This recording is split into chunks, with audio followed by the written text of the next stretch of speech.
पत्ता लपेट आप देख सकते हैं इस प्रकार से पत्तियां होती हैं, ये आप देखिए ये लिपट जाती हैं, सफेद पड़ जाती हैं। तो आप समझ लीजिए ये रोग की दूसरी स्टेज है किसान भाइयों। और आप देख सकते हैं कि ये तने के अंदर जा चुकी है किसान भाइयों। ये देखिए आप, ये सूंडी आपको दिखाई दे रही होगी, निकल आई है। नमस्कार किसान भाइयों, यदि आपने इस साल धान की फसल लगाई है तो इस समय आपके धान की फसल में दो बीमारियां बहुत तेजी से आई हैं।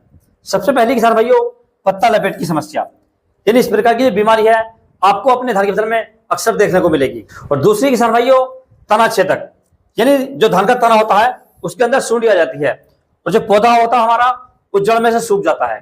यानी इस प्रकार से आप देख रहे हैं, इस प्रकार से पौधे होते हैं वो हमारे निकल आते हैं ऊपर को। इसमें होता है क्या किसान भाइयों, जो हमारे धान के पौधे होते हैं उनके अंदर एक सफेद रंग की सूंडी जो चावल के आकार की होती है, तो ये पौधे की जड़ में पहुंच जाती है और तने को जड़ में से, बीच में से, कहीं से भी काट देती है, जिससे हमारा पौधा होता है वो इस प्रकार से निकल जाता है, पौधा पीला पड़ जाता है किसान भाइयों। इसमें सबसे पहली है पत्ता लपेट की समस्या।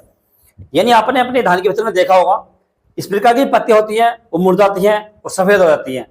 और जब आप उन्हें खोलकर देखते हैं या उन्हें तोड़कर देखते हैं तो उसके अंदर से इस प्रकार की सूंडी जो आप देख रहे हैं ये आपको दिखाई देती है। ये करती क्या किसान भाइयों, धान की पत्तियों को लपेट लेती है, पत्तियों को लपेटने के बाद में उसके अंदर पहुंच जाती है और पौधे की पत्तियों को अंदर अंदर खाती रहती है, जिससे पत्ता डैमेज हो जाता है, ये पत्ता सूख जाता है। और जब ये ज्यादा मात्रा में हो जाती है तो हमारी धान की फसल ऊपर से सफेद हो जाती है और धीरे धीरे जो पौधों के अंदर भोजन की मात्रा होती है वो कम हो जाती है, क्योंकि जो पत्तियों का हरा भाग होता है उसे जो इल्ली होती है, जो सूंडी होती है वो खा जाती है, जिससे पौधों के अंदर क्लोरोफिल की मात्रा अच्छे से नहीं हो पाती है और पौधे पूरी तरीके से भोजन नहीं बना पाते हैं, जिससे फसल कमजोर रह जाती है, फुटाव कम करती है और धीरे धीरे फसल के अंदर बीमारियां बढ़ जाती हैं।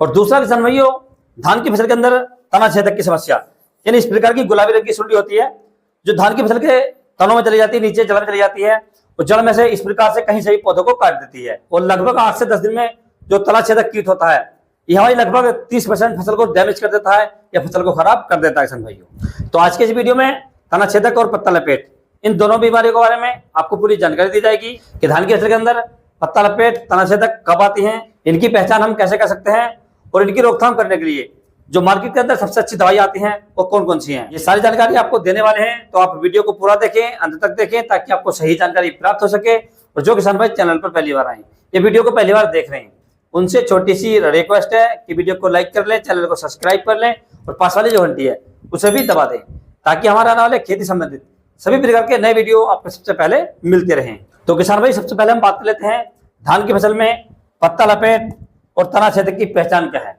यानी यदि हमारे धान की फसल के अंदर पत्ता लपेट की समस्या है या तना छेदक की समस्या है तो हम उसे कैसे पहचान सकते हैं। तो सबसे पहले बात कर लेते हैं पत्ता लपेट की पहचान के बारे में।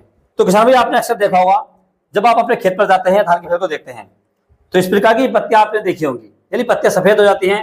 जैसा आप ये पत्ती देख रहे हैं ये सफेद पत्ती है और ये पत्ती आपको शुरुआत में कहीं कहीं दिखाई देती हैं और लगभग 4 से 5 दिन के अंदर अंदर जो पत्ता लपेट सूंडी होती है ये हमारी लगभग 80% फसल जो होती है उस पर पूरी तरीके से फैल जाती है। और जब हम फसल को देखते हैं तो इस प्रकार की पत्तियां आपको सफेद दिखाई देती हैं और पौधों की पत्तियों में सफेद जाला सा बन जाता है। तो ये तो होती है पत्ता लपेट की पहचान। अब दूसरा किसान भाइयों तना छेदक। तना छेदक में क्या होता है, जो हमारी धान की फसल होती है उसकी पत्तियां इस प्रकार सूख जाती हैं। जैसा आप ये देख रहे हैं ये पौधे सूखे हुए हैं, यानी एक आपने पौधा देखा कोई भी तो उसके अंदर बहुत सारे किले जो होते हैं धान के, उनके अंदर पत्तियां इस प्रकार की सूख जाती हैं या पीली पड़ जाती हैं। और जब आप उन्हें ऊपर को खींचते हैं इस तरीके से मैन पौधा होता है, गोब होती है मैन पौधे की, आप देखिए इस तरीके से ये सूख जाती है। इस आप निकालते हैं तो ऐसे निकल जाती है इस तरीके से। दूसरा पौधा आप देख लीजिए, ये देखिए आप, ये सूख गया पूरी तरीके से। तीसरा पौधा आप देख सकते हैं, ये पौधे किसान इस तरीके से सूख चुके हैं, ये सभी पौधों के अंदर है। और धान की फसल में लगभग 70% ये समस्या फैल चुकी है। तो इसके अंदर किसान भाइयों जो सूंडी है वो इसके जड़ में पहुंच चुकी है या इसके तने में पहुंच चुकी है। जैसे आप देख सकते हैं जो सूंडी है किस प्रकार से तने में जा चुकी है। ये तीनों पौधे डैमेज है, ये देख लीजिए आप, ये भी देख लीजिए। तो हम एक तने को फाड़ेंगे, इसके सूंडी कहां पर मिलेगी इसके अंदर, देख सकते हैं कि ये तने के अंदर जा चुकी है किसान भाइयों। ये देखिए आप, ये सूंडी आपको दिखाई दे रही होगी, निकल आई है, ये देखिए। तो इस प्रकार से आप अपनी धान की फसल में इन दोनों बीमारियों को पहचान सकते हैं या इनकी पहचान कर सकते हैं।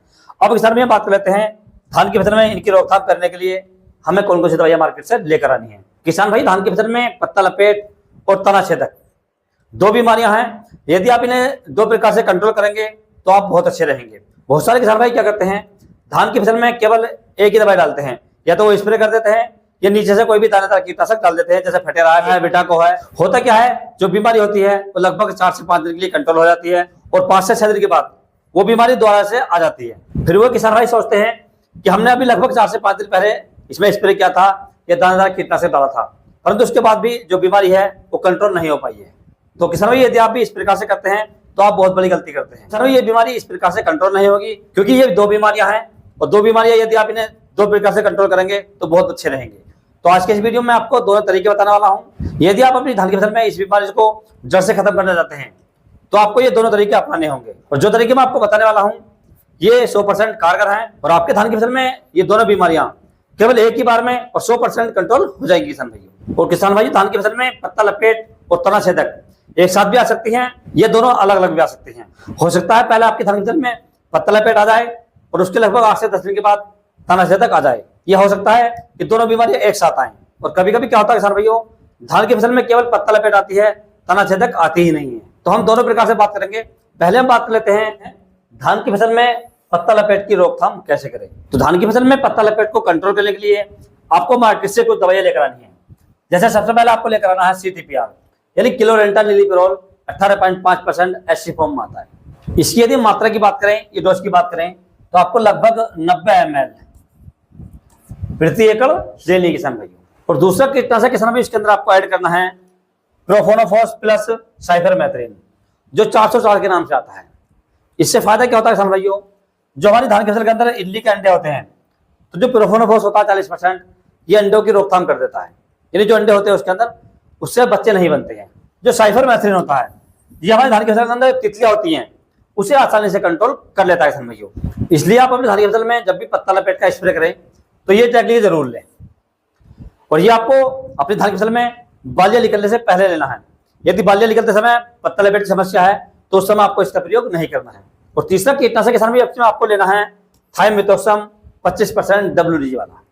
इसका फायदा ये होता है किसान भाइयों, धान की फसल के अंदर उड़ने वाले बारीक कीट होते हैं, जैसे मच्छर है, भुनका है, एफिड है या BPH है, ये उन सभी कीटों को आसानी से कंट्रोल कर देता है किसान। और चौथा स्थान में इसके अंदर आपको ऐड करना है एक चिपको यानी स्टिकर, जो हमारे धान की फसल में दवाई को अच्छे से चिपका सके। और बरसात का मौसम होता है जब हम स्प्रे लगाते हैं और 1-2 घंटे के बाद बारिश हो जाती है तो जब दवाई होती है वो चिपको से अच्छी तरीके से चिपक जाती है और दवाई लगभग 2 से 3 दिन एक्स्ट्रा काम करती है। तो ये सारी दवाइयां आपको मार्केट से लेकर आनी है और मार्केट से लाने के बाद इन सभी का आपको अच्छे से घोल तैयार करना है। और घोल तैयार करने के बाद आपको अपनी धान की फसल में सुबह के समय या शाम के समय स्प्रे कर देना किसान भाइयों। स्प्रे करने के लिए आपको लगभग 1 एकड़ में 150 से 180 लीटर पानी का इस्तेमाल करना है, और जिस समय आप स्प्रे करें उस समय आपकी धान की फसल में पर्याप्त नमी होनी चाहिए और मौसम साफ हो किसान भाइयों, और स्प्रे के लिए साफ पानी का इस्तेमाल करें। तो इस प्रकार से आप अपनी धान की फसल में पत्ता लपेट की समस्या होती है, जो पत्ता लपेट सूंडी होती है, इन दवाइयों का इस्तेमाल करने के बाद उन्हें आसानी से कंट्रोल कर सकते हैं किसान भाइयों।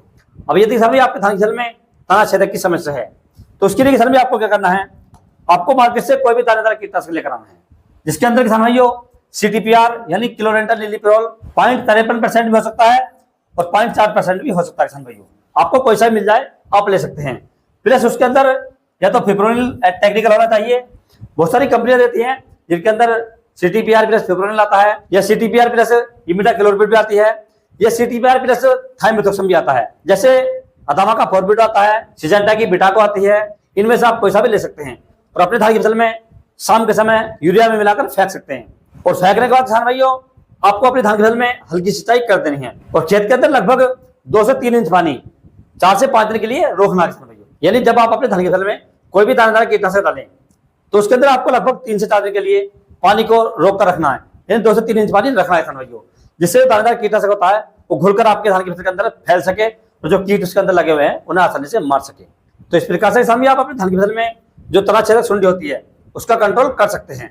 अब यदि किसान भी आपके धान की फसल में तना छेदक भी हो और पत्ता लपेट भी हो, यानी दोनों बीमारियां एक साथ लग जाए, तो आपको क्या करना है, सबसे पहले आपको उसके अंदर दानेदार कीटनाशक डालना है। और दानेदार कीटनाशक डालने के लगभग 3 से 4 दिन के बाद आपको उसके अंदर जो दवाइयां मैंने आपको बताई हैं इनका स्प्रे कर देना किसान भाइयों। तो आपके धान की फसल के अंदर दोनों बीमारियां आसानी से कंट्रोल हो जाएंगी किसान भाइयों और दोबारा कभी नहीं आएंगी, और आपके जो धान की फसल है वो एकदम स्वस्थ हो जाएगी, मस्त हो जाएगी और बहुत ही जबरदस्त हो जाएगी किसान भाइयों। उसके अंदर फुटाव भी बढ़ेगा, कल्ले भी आएंगे, पौधे मोटे और तंदुरुस्त रहेंगे, जिससे आगे जाकर आपके धान की फसल के अंदर बालियां बोटी लंबी आएंगी और दाने वजनदार भरेंगे और आपको अपनी धान की फसल से बढ़िया और रिकॉर्ड उत्पादन मिल पाएगा किसान भाइयों। तो इस प्रकार से किसान भाइयों यदि आपके धान की फसल में तना छेदक, पत्ता लपेट की बीमारी है, तो जो दवाइयां मैंने आपको बताई हैं इन्हें लगाकर आप आसानी से कंट्रोल कर सकते हैं और अपने धान की फसल को रोग मुक्त कर सकते हैं और आगे जाकर अपने धान की फसल से बढ़िया और रिकॉर्ड उत्पादन ले सकते हैं। यदि किसान भाई आपको धान की फसल के बारे में या किसी अन्य फसल के बारे में कोई जानकारी चाहिए तो आप मुझे कमेंट्स कर सकते हैं। और यदि मेरे द्वारा दी गई जानकारी आपको अच्छा लगी हो, वीडियो पसंद आया तो वीडियो को लाइक करें, शेयर करें और चैनल को जरूर सब्सक्राइब करें। तो मिलते हैं नेक्स्ट वीडियो में, तब तक के लिए जय हिंद, जय जवान, जय किसान।